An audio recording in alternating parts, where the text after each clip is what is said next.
Assalamualaikum warahmatullahi wabarakatuh. Perkenalkan, nama saya Febri Khairul Saputra dari PK 5B.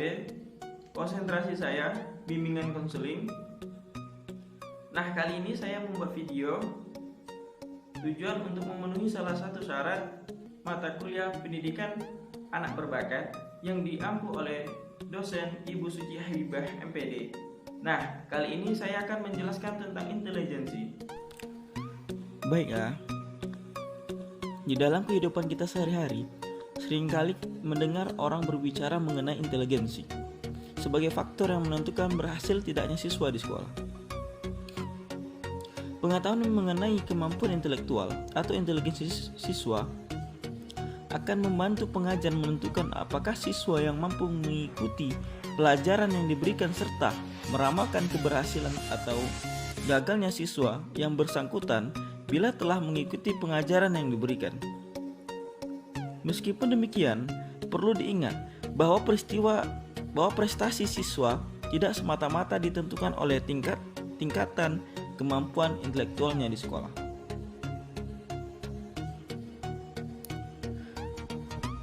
Faktor-faktor yang mempengaruhi inteligensi,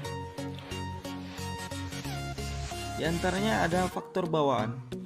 Faktor bawaan merupakan faktor yang dibawa oleh setiap manusia melalui genetik atau keturunan. Selanjutnya, kematangan. Kematangan ialah saat munculnya kemampuan jiwa yang dimiliki seseorang yang kemudian berkembang dan mencapai puncak pada saatnya. Yang ketiga, pembentukan merupakan segala keadaan yang berasal dari luar individu mempengaruhi perkembangan inteligensi manusia. Minat mengarahkan perbuatan pada suatu tujuan dan merupakan dorongan bagi perbuatan itu. Selanjutnya, kebebasan. Kebebasan berarti bahwa manusia dapat memilih metode yang cocok dalam menyelesaikan tugasnya.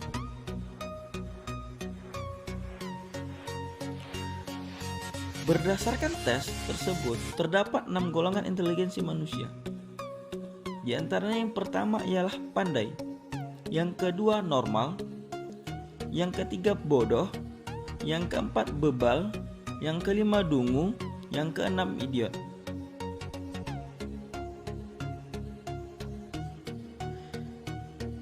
Jenis-jenis inteligensi diantaranya ada 3 bentuk.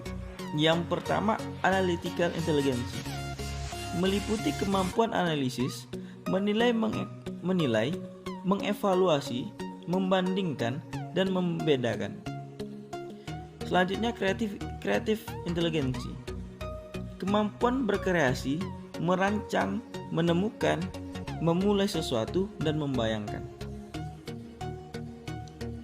Selanjutnya, practical intelligence, kemampuan untuk menggunakan atau mengaplikasikan sesuatu, mengimplementasikan, dan menerapkan gagasan ke dalam praktik.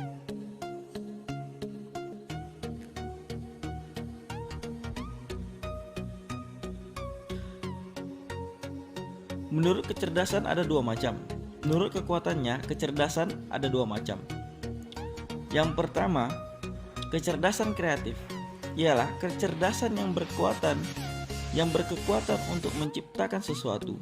Misalnya, menciptakan kereta api, listrik, atom, dan lain sebagainya.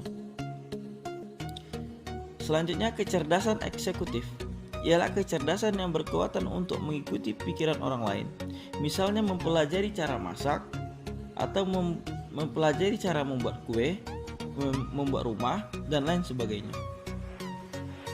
Selanjutnya, kecerdasan teoritis, ialah kecerdasan yang mampu memecahkan soal-soal yang bersifat teori, misalnya bekerja di laboratorium.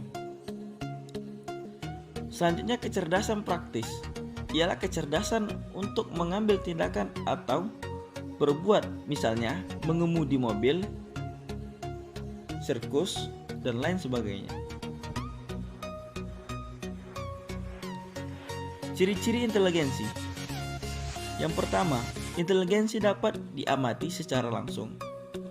Yang kedua, tercermin dari tindakan yang terarah dan pemecahan masalah yang timbul daripadanya. Yang ketiga, tercermin dari sikap penyesuaian diri terhadap lingkungannya.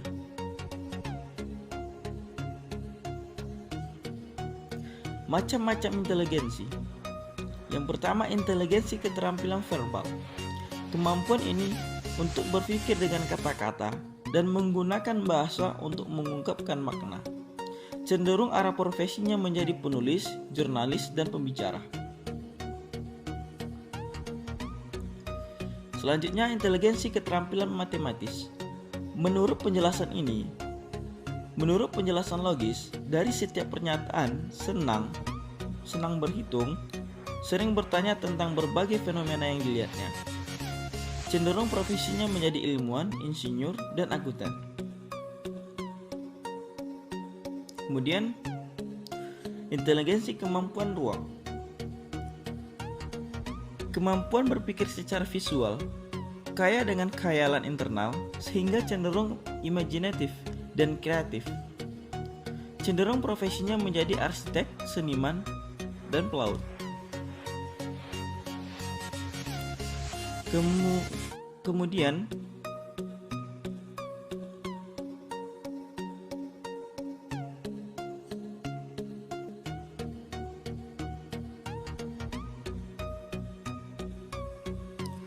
Kemudian, inteligensi kemampuan musikal.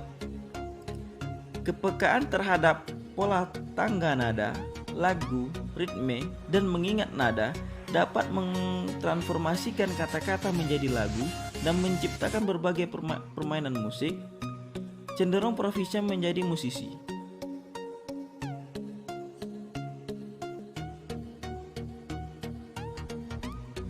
Selanjutnya, inteligensi keterampilan kinestetik tubuh. Kemampuan memiliki kontrol pada gerakan, senang bergerak dan menyentuh, keseimbangan, dan keanggunan dalam bergerak. Cenderung profesinya menjadi ahli bedah, seniman yang ahli, dan penari balet. Kemudian ada lagi inteligensi keterampilan intrapersonal. Kemampuan untuk memahami diri sendiri, memiliki kepekaan perasaan dalam situasi yang tengah berlangsung, dan mampu mengendalikan diri dalam konflik apapun. Inteligensi ini cenderung profesinya menjadi psikolog. Selanjutnya, inteligensi keterampilan interpersonal. Kemampuan berinteraksi dengan orang lain, pintar menjalin hubungan sosial, serta mampu bekerja sama dengan orang lain. Cenderung profesinya menjadi direktur dan pembawa acara.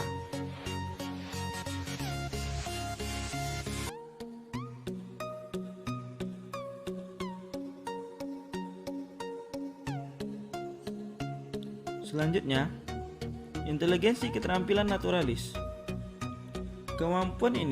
Kemampuan untuk mengamati pola di dalam sejak dini. Ketertarikan yang sangat besar terhadap alam sekitar. Misalnya terjadi awan dan hujan, cenderung profesi menjadi peneliti.